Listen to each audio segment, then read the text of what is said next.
How do you communicate with your partner in a way that they finally understand what's bothering you? You've probably tried many different approaches, and right now you're frustrated because you're like, I don't know what else to say or do, so they finally understand what's bothering me.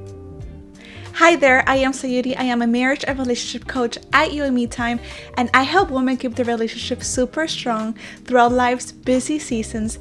That way we actually get to enjoy the life that we're building with our partner. So if this is something that you're interested in, hit the like button and subscribe. That way we can go on this journey together.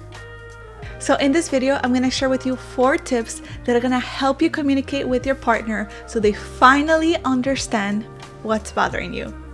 Okay, so my first tip for you is stop getting mad at your keys. Have you ever had somewhere to go and you need to get out the door right now and you can't find your keys? You're frustrated, you can't remember where you put them, you don't know where they are, and it's like you need to go right now. And what happens when you finally find your keys? You are so happy. You're like, yay, I found my keys. Now I get to leave, right? You don't get your frustration out on the keys. You put that frustration on yourself because you can't remember where you put them, right? And see, when we lose our partner, when our partner is not understanding what's bothering us, we've lost them. But we can't put that frustration on them because that's not their fault. It is our responsibility to learn how to communicate with our partner in a way that they can understand what's bothering us. It's not on them, right? And so research shows us that how we start a conversation, that will determine how we end a conversation. So if you are starting the conversation with your partner frustrated, irritated, stressed out because they just don't understand, they don't get it, right? You're bringing the negativity into the conversation and you are sabotaging how the conversation is gonna go. They're really not gonna understand what's bothering you because you have allowed those negative emotions to take over. You have to stop putting your frustration out on your partner for not understanding what's bothering you. And you, as the leader of your life, take responsibility and you learn the relationship skills, the communication skills that you need so you can communicate more effectively. My second tip for you is to take a pulse on your friendship. So let me ask you, how's your friendship with your partner? When was the last time that you guys went on a date night? When was the last time that you laughed together and you had a meaningful conversation that went beyond the bills and the housework and the kids? See, you may be thinking that you have a communication problem, when in reality, you may have a connection problem.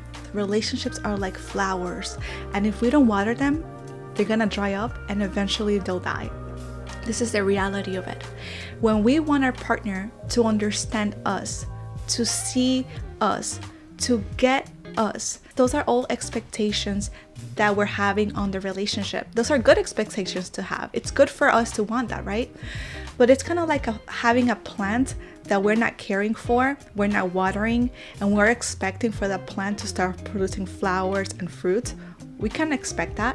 And so if your partner is not understanding what's bothering you, my recommendation is for you to take a pulse on your friendship. It may be time for you to invest in some quality time experiences where you can nurture yourselves back and being best friends again. My third tip for you is to start having your You and Me Time weekly check-in.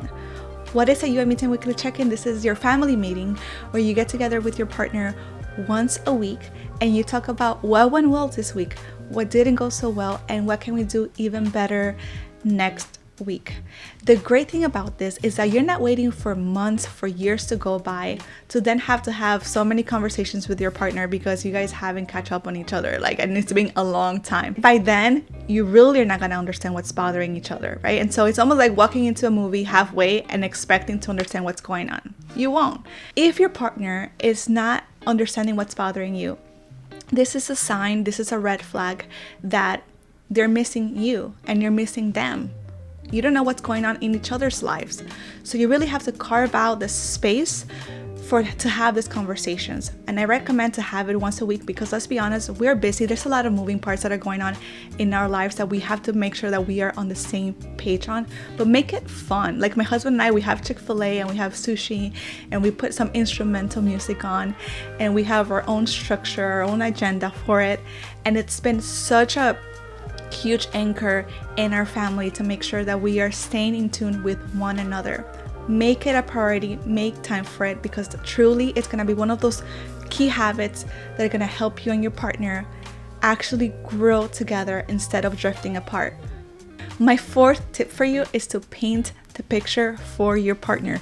And this is one that I have to give my husband credit for, because he is one that he needs all the details, all the information, believe it or not, in order for something to make sense. See, early on, whenever I would have to tell him, hey honey, I need you to do the dishes, he had to understand why it was important for him to get it done at that moment, and how this was gonna reduce my stress and free me up to actually be able to focus on work or be a happier woman. Like I had to paint the picture for him. And it may sound silly, but this is actually what we have to do. So when you're having conversations with your partner and you want them to understand what's really bothering you, you have to focus on using I statements. This is how I feel. This is going to help my life. This is how this is going to reduce my stress, instead of focusing on your partner. A lot of us, we start using you statements.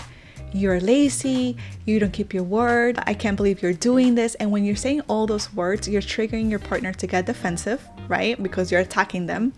And then they're not going to understand what's bothering you. So make it about you, paint a picture, give them all the information that they will need so that it can make sense for them. Okay, so there you have it. I just shared with you 4 tips on how you can communicate with your partner so they can finally understand what's bothering you. So let's recap real quick. Tip number 1, stop getting mad at your keys. Tip number 2, take a pulse on your friendship. Tip number 3, start having you and me time weekly check-ins.